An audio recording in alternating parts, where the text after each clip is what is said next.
안녕하세요, 만입니다. 오늘은 업대님의 댓글을 보고 제가 한 번쯤 여러분과 나눠보고 싶던 이야기라 영상으로 담아봤습니다.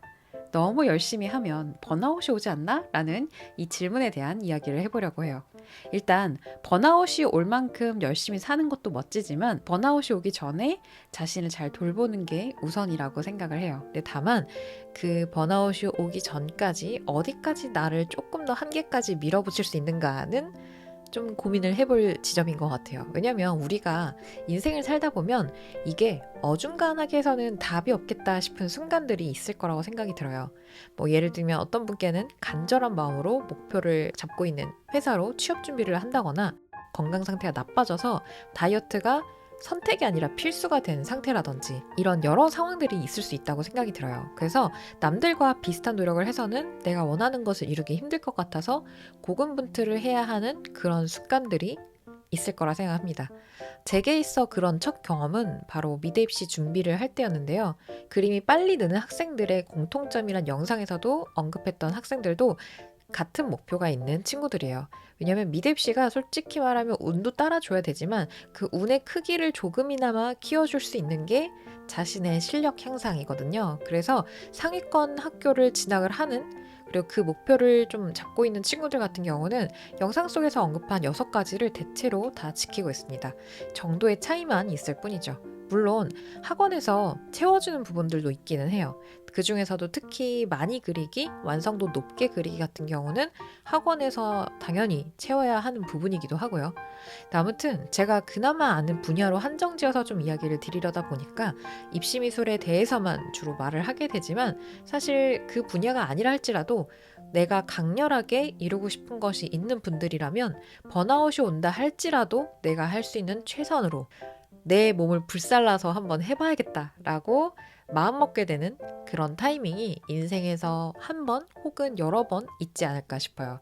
그래서 오늘 영상은 목표를 위해 달리기 전에 너무 열심히 하면 번아웃 오는 거 아니야? 라는 걱정이 앞서는 분들을 위한 영상이 될 것 같아요.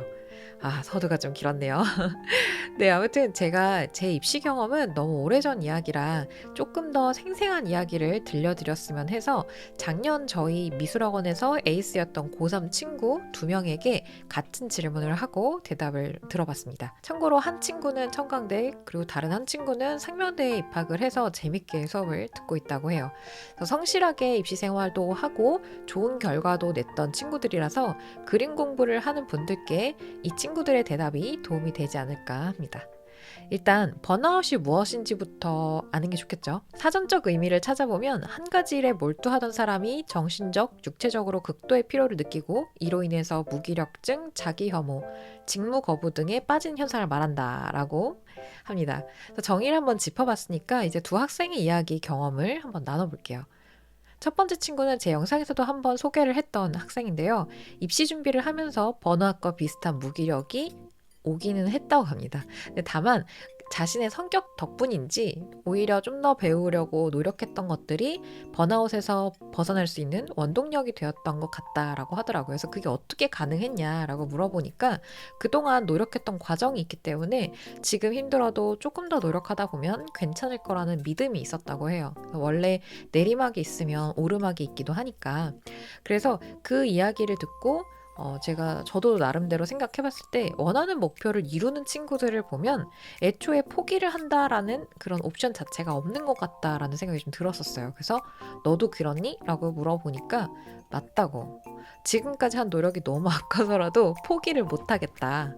그렇게 얘기를 하더라고요. 그래서 좀 더 생각을 해봤던 게 이 하루하루 쌓아가는 것이 정말 중요한 게 이런 작은 성공들이 계속되면 스스로에 대한 믿음이 자연스럽게 생기고 선택의 순간이 왔을 때 예를 들면 내가 사실 놀고 싶지만 그림을 그릴지 SNS나 유튜브를 보면서 놀지 이런 선택의 순간에서 자신에게 필요한 것 그리고 옳은 행동을 선택하기가 쉬워지는 것 같아요. 그러니까 뭐랄까 심리적인 허들이 좀 낮아진다거나 할까요? 왜냐면 제가 상담을 하다가도 느끼는 게 하루에 필요 이상의 시간 동안 SNS, 유튜브 이런 좀 중독되기 쉬운 컨텐츠들을 많이 소비하는 그런 친구들도 사실 그 자신의 그런 부분에 대해서 자기 혐오가 좀 심하고 옳은 방향으로 바꾸고 싶다고 되게 강렬하게 느끼긴 해요. 그런데 그럼에도 불구하고 선택의 순간에서 늘 하던 대로 옳지 않은 방향을 선택했던 경험이 더 많다 보니까 습관적으로 나쁜 행동을 선택하고 후회하고 그런 무한 반복의 굴레에 빠지기 쉬운 것 같았어요. 그래서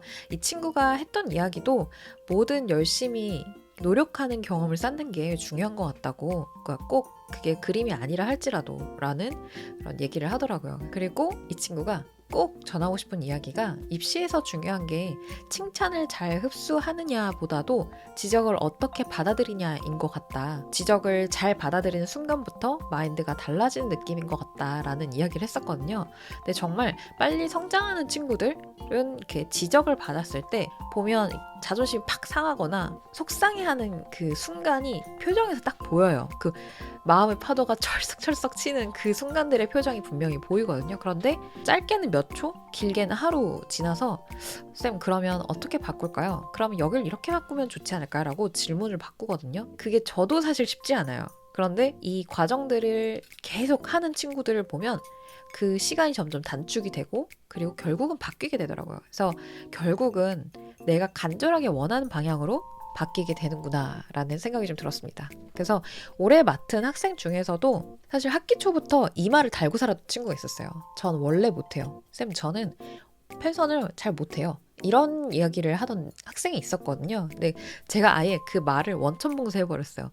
너 못한다는 말 하지 마. 대신에 한번 해볼게요 라고 해봐. 혹은 어떻게 하면 될까요? 라고 말을 바꿔라고 얘기를 했거든요. 근데 놀라운 게 3개월 만에 학습 태도가 정말 많이 바뀌었어요. 반 친구들도 좀 놀랄 정도로. 그러니까 이게 생각을 먼저 바꾸든 아니면 그게 안 되면 말이나 행동을 바꾸든 하나를 좀 바꾸기 시작을 해야 되는 것 같아요. 그러니까 결국은 둘은 세트처럼 먼저 가냐 나중에 가냐의 차이지 하나가 먼저 가면 따라가기 마련이거든요. 그래서 지적을 내가 너무 못 견뎌 한다라는 생각이 든다면 말이나 행동부터 바꿔보는 것도 추천을 해요.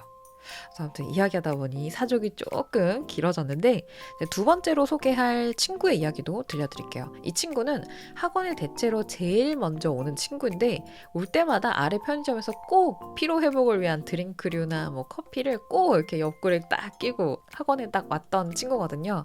근데 이 친구도 번아웃이 온 적이 있냐라고 물어봤더니 이 친구는 이제 사람마다 오는 게 다 시기도 그렇고 이렇게 형태도 좀 달라서 자기가 그걸 잘 조절을 좀 해야 되는 것 같다. 이제 이런 이야기를 하더라고요. 그래서 계획을 세운 대로 자기 같은 경우는 이렇게 예를 들면 9시까지 내가 끝내겠다라고 하면 그게 절대 그대로 되지 않고 더 이렇게 오버되는 상황이 너무 많이 생기더래요. 그래서 힘들고 시간에 쫓기고 잠 못 자고 정신 상태 안 좋아지고 그러니까 이걸 반복을 하다 보면 해야 할 일이 더 많이 몰리다 보니까 그것 때문에 오히려 번아웃이 오기 때문에 오히려 자신의 경우에는 미리미리 하는 게 도움이 더 되었다 이렇게 얘기를 하더라고요. 그래서 본인은 이제 그럼 어떻게 하는 게 좋을 것 같아라고 물어봤더니 일주일에 하루 정도는 쉬는 날을 만들어주는 게 좋은 것 같은데 평소에는 이제 밤에 짬내서 쉬었다고 하고 이제 고3 여름 이후로는 거의 못 쉬었다고는 하더라고요. 그래서 이 친구 같은 경우 이렇게 무작정 열심히 하는 방식으로 하다 보면 목표 대학에 합격하는 게 너무 어려울 것 같아서 선생님과 이렇게 상의를 하면서